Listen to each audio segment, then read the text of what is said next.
Hello दोस्तों, आज मैं आप लोगों को पढ़ाने वाला हूँ कि किसी भी रेशनल नंबर को नंबर लाइन पे कैसे रिप्रेजेंट कर सकते हैं। यानी कोई भी रेशनल नंबर लाइन पे कौन सा पोजीशन पे होगा। Representation of rational number on number line. सवाल ये हुआ कि जब रेशनल नंबर को नंबर लाइन पर रिप्रेजेंट करना है तो ये तो पता चले कि नंबर लाइन क्या होता है। नंबर लाइन कहते हैं किसको है? नंबर लाइन को समटाइम्स हम लोग क्या कहते हैं? Real number line. Real number line यानी कि इस नंबर लाइन पे हम सिर्फ रियल नंबर को क्या करेंगे? रिप्रेजेंट करेंगे या रिप्रेजेंट कर सकते हैं। नंबर लाइन क्या होता है, क्या डिफिनेशन होता है? नंबर लाइन का डिफिनेशन हम बहुत बार आपको पढ़ा भी चुके हैं। नंबर लाइन का डिफिनेशन होता है the visual representation of number on an imaginary line. यानी एक लाइन है आपके पास, स्ट्रेट लाइन। इस लाइन पे हम खुद से रियल नंबर को रिप्रेजेंट करेंगे, दिखाएंगे। इसके लिए आपको सबसे पहले क्या स्टार्ट करना है? जीरो से। अब जीरो से स्टार्ट करेंगे। राइट साइड में क्या होगा? पॉजिटिव। ये 1 हो गया, 2 हो गया, 3 हो गया, 4 हो गया, ये -1 हो गया, -2 हो गया, -3 हो गया, एंड सो ऑन। दोनों साइड एरो लगा हुआ लाइन है, तो इनफिनिट तरीके से हम इसको आगे बढ़ा सकते हैं। ये आपके सामने क्या है? नंबर लाइन है। यही है नंबर लाइन। नंबर लाइन क्या हुआ कि बहुत सारे नंबर, जो भी रियल नंबर है उसको हम विजुअलाइज करें, देखें कि कौन सा नंबर कहाँ है, कौन किसके बगल में है, कौन किससे बड़ा है, कौन किससे छोटा है। ये जो विजुअलाइजेशन है इसी को हम लोग कहते हैं नंबर लाइन। लेकिन इस नंबर लाइन पे मसला है कि अभी सिर्फ जो मुझे दिख रहा है यह इंटीजर। ये क्या है? इंटीजर। क्या रियल नंबर में सिर्फ इंटीजर है? बिल्कुल नहीं। रियल नंबर तो दो टाइप्स के होते हैं, रेशनल और इरेशनल। रेशनल नंबर का दो टाइप्स, इंटीजर और फ्रैक्शन। अभी तो ये सिर्फ इंटीजर दिख रहा है, तो मुझे इस पे रियल नंबर को दिखाने का मतलब रेशनल नंबर को भी दिखा सकते हैं, फ्रैक्शन को भी दिखा सकते हैं। यही तो है। आप ये इंटीजर दिखा दिए, 6-7 में भी पढ़े, लेकिन आज आपको पढ़ना है रेशनल नंबर को कैसे रिप्रेजेंट करेंगे। पिछले क्लास में, पिछले लेक्चर में हम आपने पढ़ाया, आपको पढ़ाया कि रेशनल नंबर क्या होता है, क्या क्या उसका प्रॉपर्टी होता है, किस फॉर्म में उसको देख सकते हैं। सिंपलेस्ट फॉर्म में क्या होता है, तो आप अगर नहीं देखें तो वो लेक्चर जाके जरूर देखें, तब आपको पता चलेगा कि रेशनल नंबर क्या होता है। अब हम रेशनल नंबर को रिप्रेजेंट करने का तरीका सिखाते हैं। हमने आपको पढ़ाया था कि रेशनल नंबर 3/4 यानी पी बाई क्यू के फॉर्म में होगा। इस फॉर्म में होगा, ये पी बाई क्यू के फॉर्म में होगा। Q is not equal to 0 होगा, इसमें कोई कॉमन फैक्टर नहीं होना चाहिए। क्या ये नंबर पी बाई क्यू के फॉर्म में है? बिल्कुल है, ये रेशनल नंबर है। अब अगर ये रेशनल नंबर है, इस रेशनल नंबर का भी कहीं ना कहीं कोई पोजीशन होगा, कोई लोकेशन होगा, कोई पॉइंट इसके लिए बना होगा। नंबर लाइन में कुछ कुछ प्रॉपर्टी है कि जितना भी नंबर लाइन है, लाइन मतलब उसमें बहुत सारा पॉइंट है, सारा पॉइंट किसी ना किसी रियल नंबर का होगा। एक दूसरा प्रॉपर्टी है कि दुनिया में जो भी रियल नंबर है वो रियल नंबर नंबर लाइन पे कहीं ना कहीं होगा। तो मुझे क्या ये रियल नंबर आपको नहीं दिख रहा? बिल्कुल दिख रहा। अगर ये रियल नंबर है तो नंबर लाइन पे कहीं ना कहीं होगा। होगा कहाँ, ये आपको पता करना है। सबसे पहले हम ये चेक करेंगे कि 3/4 नंबर है। ये नंबर या तो इसके बीच होगा, इसके बीच होगा, इसके बीच होगा। जो पॉइंट फिक्स हो गया 2, मान लीजिए पॉइंट का वैल्यू 2 है, ये 2 ही है। इसके ऊपर में कोई दूसरा नंबर आने वाला नहीं है। कोई नंबर होगा तो इसके बगल वाला पॉइंट का होगा या फिर इसके बगल वाला पॉइंट होगा, लेकिन वहां पे नहीं होगा। तो पता चला कि जो पॉइंट मार्क हो चुका है वहां पे तो ये नहीं होगा। होगा कहाँ? इसके बीच में कहीं ना कहीं होगा।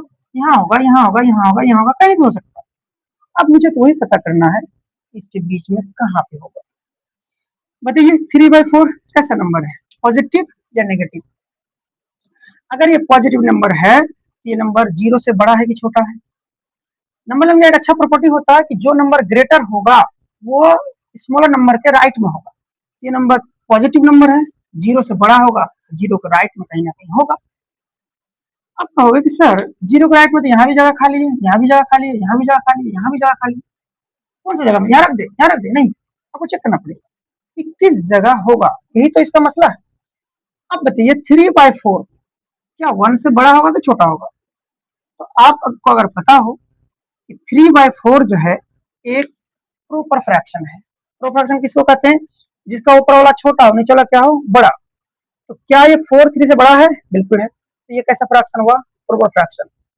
और इस प्रोपर फ्रैक्शन का वैल्यू आपको हम पिछले लेक्चर में पढ़ा चुके हैं कि प्रॉपर फ्रैक्शन का वैल्यू हमेशा 1 से क्या होगा, छोटा, यानी ये वैल्यू 1, ऐसे भी समझिए ना कि 3 रुपया है, 4 आदमी हिस्सा ले रहा, क्या 1 रुपया करके मिलेगा। 3 सेब है, 4 आदमी उसको काट के खाना चाह रहा, तो क्या गोटा गोटा सेब मिलेगा, बिल्कुल नहीं मिलेगा। तो ये 1 से क्या है, छोटा।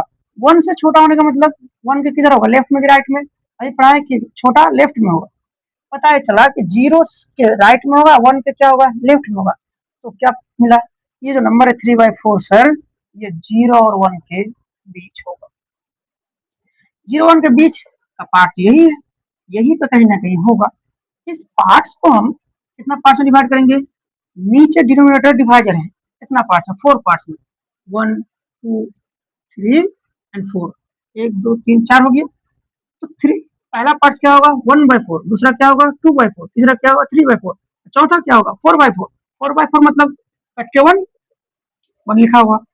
लेकिन यहाँ पे अगर 1/4 2/4 लिखिएगा तो दिक्कत होगा। हम क्या करते हैं, इसको थोड़ा मैग्नीफाई करते हैं। क्लास 9th में 10th में एक टॉपिक आता है एनसीईआरटी में, सक्सेसिव मैग्निफिकेशन। हम इसको क्या करेंगे, मैग्नीफाई करने वाले थोड़ा इसको बड़ा करेंगे, खींच के बड़ा करेंगे। तो क्या होगा, 0 लेफ्ट साइड में आ जाएगा और 1 राइट साइड में आएगा। तो थोड़ा सा मैग्नीफाई कर दिए, 0 और 1, यानी मुझे पता चला कि 0 और 1 के बीच है, तो थोड़ा मैग्नीफाई कर दिए। अब इस पार्ट्स को हम क्लियरली 4 पार्ट में डिवाइड करेंगे, आपको दिखेगा कितना पार्ट में डिवाइड करेंगे, 4, 1 2 3 4, ये क्या हो गया 1/4, ये क्या हो गया 2/4, ये क्या हो गया 3/4, और ये क्या होगा 4/4, 4/4 कट के क्या हो गया 1। अब देखिए कहाँ दिख रहा है आपको, यहाँ पे दिख रहा है 3/4, ये आपको क्या हो गया, आंसर हो गया। तो अब जो भी प्रॉपर फ्रैक्शन होगा पॉजिटिव में होगा, वो सब 0 और 1 के बीच होगा, और हम उसको मैग्नीफाई कर लेंगे। जैसे एग्जाम्पल 3/10, ये भी क्या है, पॉजिटिव प्रॉपर फ्रैक्शन है, 1 से छोटा होगा तो 0 और 1 के बीच होगा, इसको इधर 0 इधर 1 करेंगे, इसको 10% डिवाइड करेंगे, 1/10 2/10, यानी जो भी प्रॉपर फ्रैक्शन हो और पॉजिटिव हो वो 0 और 1 के बीच होगा। अब आप जो भी प्रॉपर होगा आप बना लीजिएगा। दूसरा, अगर अब आपसे मैं कहूँ कि यही क्वेश्चन -3/4 है, तो बताइए कैसे बनेगा, जरा सोचिए। तो आपको इसको बनाने के लिए एक नंबर लाइन बनाना पड़ेगा। पहले एक नंबर लाइन बनाते हैं, बनाते हैं 0 1 2 3 -1 -2 -3, -3/4। इस बार देखिएगा ये नंबर पॉजिटिव है कि नेगेटिव है, नेगेटिव है। 0 से बड़ा होगा छोटा, 0 से छोटा किधर होगा, लेफ्ट में, 0 को लेफ्ट में होगा। अब सवाल ये होगा कि 0 को लेफ्ट में तो यहाँ भी खाली है, यहाँ भी खाली है, यहाँ भी खाली है, होगा कहाँ। अब बताइए -3/4 -1 से ग्रेटर होगा या स्मॉलर होगा। अगर मैं बोलूँ 3/4 और 1, इसमें कौन ग्रेटर नंबर है, अभी पढ़ा है कि 1। लेकिन अगर हम माइनस लगा दे दोनों साइड में, -3/4 -1, तो ये क्या होगा, इनइक्वालिटी चेंज। याद रखिए कि जो नंबर पॉजिटिव में बड़ा होता नेगेटिव में छोटा होता, जो नंबर पॉजिटिव में बड़ा नेगेटिव में छोटा। रूल क्या है कि जब हम दोनों तरफ माइनस लगाते हैं इनइक्वालिटी क्या हो जाता है, चेंज। तो पता है चला कि -3/4 जो है वो -1 से ग्रेटर नंबर है। -1 ग्रेटर मतलब -1 क्या राइट में होगा। पता क्या चला मुझे, ये जो नंबर है गिवन नंबर -1 से बड़ा होगा, हम चाहते कैसे लिख सकते हैं, कैसे लिख सकते हैं इसको, सिंबॉलिक। ये जो -3/4 -1 से ग्रेटर है, हाँ यस, और 0 से क्या है छोटा, ऐसे भी लिख के दिखा सकते हैं। तो पता चला कि नंबर -1 और 0 के बीच है, तो हम क्या करेंगे, इसी को मैग्नीफाई करेंगे, इधर लिखेंगे -1, इधर लिखेंगे 0। गलती से भी आप 0 को इधर नहीं लिखिएगा, क्यों, क्योंकि वो 0 ग्रेटर नंबर है -1 से, तो राइट में होगा। ऐसे समझिए, इसको पढ़ के खींचेंगे तो राइट हैंड की तरफ आ जाएगा, लेफ्ट वाला लेफ्ट के साइड। इसको कितना पार्ट से डिवाइड करेंगे, 4 पार्ट्स में, क्यों, रिमाइंडर 4 है, 1 2 3 4। दिक्कत यहाँ पे है कि सर क्या यहाँ -1/4 -2/4 लिखूं, नहीं, आपको नेगेटिव के केस में राइट साइड को लिखना, राइट साइड से लिखना, -1/4 -2/4 -3/4।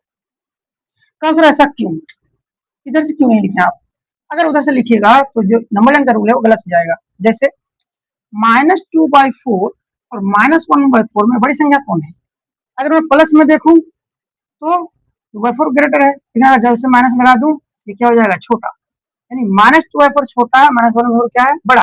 तो -1/4 हमेशा राइट साइड में होना चाहिए। तो अगर मैं इधर -1/4 लिख दूं और यहाँ -2/4 रहेगा तो क्या राइट साइड में होगा? नहीं, अभी राइट साइड में है। यही तरीका क्या है, बिल्कुल सही।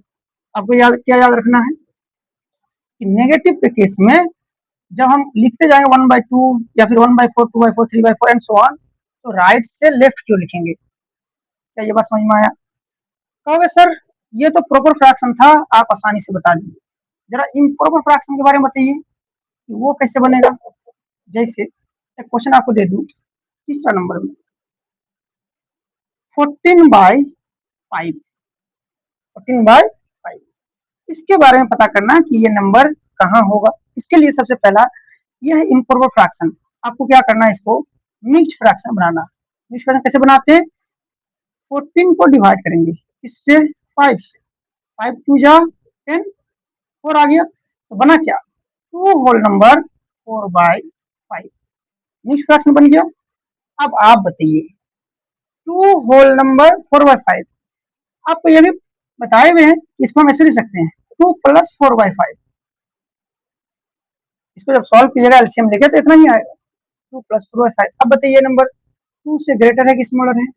हम कहेंगे ये 2 से क्या है, ग्रेटर। ये नंबर 2 से क्या होगा, राइट साइड में होगा। अगर 2 के राइट साइड में है तो क्या ये 3 से भी ग्रेटर है? तो कहेंगे बिल्कुल नहीं। 5 2 जा 10, 5 2 जा 15, या 15 तो है नहीं, तो 2 और 3 के क्या होगा, ये बीच होगा। ये हो गया 2 और 3 के बीच। हम क्या करेंगे, यही 2 और 3 को मैग्नीफाई करेंगे, इधर 2 और इधर 3। नीचे क्या है भाई, 5, इसे कितना पार्ट से बांटेंगे, 5, 1 2 3 4 5, 2 तक तो आ चुके थे। अगला होगा 2 whole number 1/5, 2 whole number 2/5, 2 whole number 3/5, 2 whole number 4/5। ये हो जाएगा 2 होल नंबर 5/5, 5 कट जाएगा तो 1 बन जाएगा और 2 + 1 3 बन जाएगा। आपको क्या दिखाना था, 2 होल नंबर 4/5, ये आपका क्या बन गया, 14/5, आंसर हो गया। है बात समझ में? तो ये पॉजिटिव वाला हो गया। अगर नेगेटिव वाला रहा तो क्या करेंगे? उसके लिए एक और नंबर क्वेश्चन देखते हैं।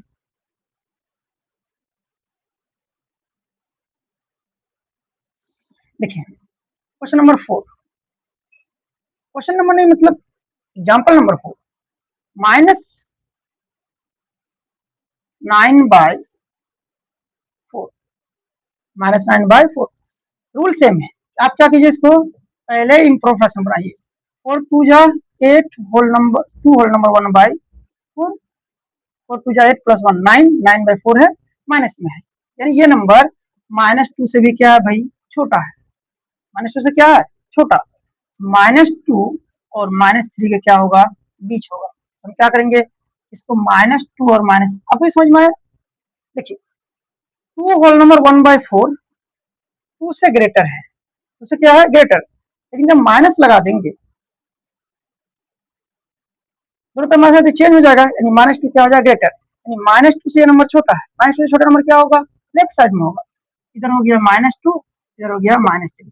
बार बार मैं बोल रहा हूँ कि इसको खींचेंगे तो -2 राइट साइड पर जाएगा, -3 लेफ्ट साइड पर आएगा। इसको कितना पार्ट से डिवाइड करना है, इसको डिवाइड करना है 4 पार्ट्स में, 1 2 4 पार्ट से थोड़ा सा, हाँ कोशिश कीजिएगा जो डिवाइड करें वो बराबर हो, लगभग 1 2 3 4। ये हो गया -2 whole number 1/4, -2 whole number 2/4, -2 whole number 3/4। मुझे दिखाना क्या था, -2 होल नंबर 1/4, यही आंसर हो जाएगा कितना, -9/4 आंसर। कोई दिक्कत? अब एक एग्जाम्पल और, जो रेशनल नंबर से हटके थोड़ा सा है, डेसिमल नंबर, लगे हाथ इसको भी पढ़ ही लेते हैं। जैसे अगर मैं कहूं कि 2.3, इसको नंबर लाइन पर रिप्रेजेंट करना है। सबसे पहला काम, एक नंबर लाइन बनाएंगे, 0 1 2 3, -1 -2 -3। अब देखिए 2.3, ये नंबर 2 से ग्रेटर है कि स्मॉलर है, 2 पॉइंट कुछ भी कीजिएगा 2 से ग्रेटर होगा, ये नंबर क्या होगा, 2 और 3 के बीच होगा। तो हम सबसे पहले क्या करेंगे, 2 और 3 को मैग्नीफाई करेंगे, इधर हो गया 2, इधर क्या हो गया 3। अब दिक्कत यह है कि सर इसके नीचे तो कुछ है नहीं, इसको कितना पार्ट से डिवाइड कीजिएगा। तो डेसिमल नंबर आप ऐसे समझिए कि 1/10 अगर मैं करूं, यानी 2 से 3, एक यूनिट था, एक ही यूनिट है, इसको सिर्फ मैग्नीफाई किए, तो 1 पार्ट्स को 10 में 10% डिवाइड करें तो क्या बनेगा 0.1, यानी हर एक पॉइंट क्या होगा 0.1, पहला 0.1 होगा, दूसरा 0.2, 0.3, 0.4, इस तरह बढ़ते चले जाएगा। इसको ऐसे भी समझ सकते हैं, जैसे 2.3 है, अगर चाहे तो इसको पॉइंट उड़ा के नीचे 10 ला सकते हैं, क्या बनेगा 23/10, यानी ये 2 होल नंबर 3/10 बनेगा ना, नहीं नीचे क्या आ रहा 10, आपको कितना पार्ट्स में इसको डिवाइड करना है 10 पार्ट्स में, 1 2 3 4 5 6 7 8 9 10, तो 10 पार्ट्स में डिवाइड किया, ये कितना यूनिट था, एक यूनिट था, तो कितना पार्ट्स डिवाइड किया हम 10, तो कितना आएगा 0.1, हर एक यूनिट जो है 0.1 का, यहाँ तक तो 2 है, 2 से आगे 0.1 जोड़ेंगे, यानी 2 प्लस 0.1 क्या बन जाएगा ये 2.1, तो ये हो गया 2.1, ये हो गया 2.2, ये हो गया 2.3, ये हो गया 2.4, 2.5, 2.6, 2.7, 2.8, 2.9 हो गया, ये जो 2.3 दिखा ना मुझे, 2.3 यही होगी आंसर। बात समझ में आया?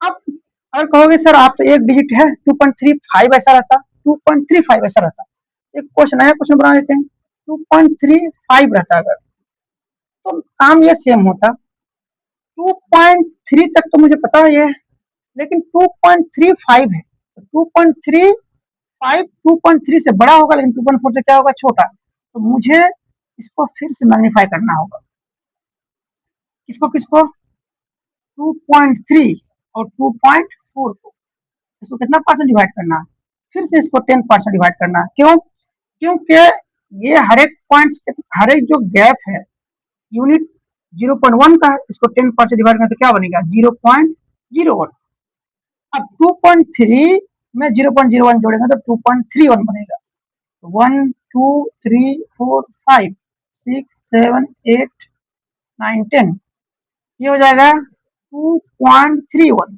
2.32, 2.34, 2.3 2.1233 34, 2.35, 2.36, 2.37, 2.38, 2.39, क्या दिखाना मुझे 2.35, ये आंसर होगी। अब अगर एक और डिजिट रहता तो एक बार और मैग्नीफाई करना पड़ता, इसीलिए इस मेथड को हम लोग बोलते हैं बाय सक्सेसिव मैग्निफिकेशन प्रोसेस।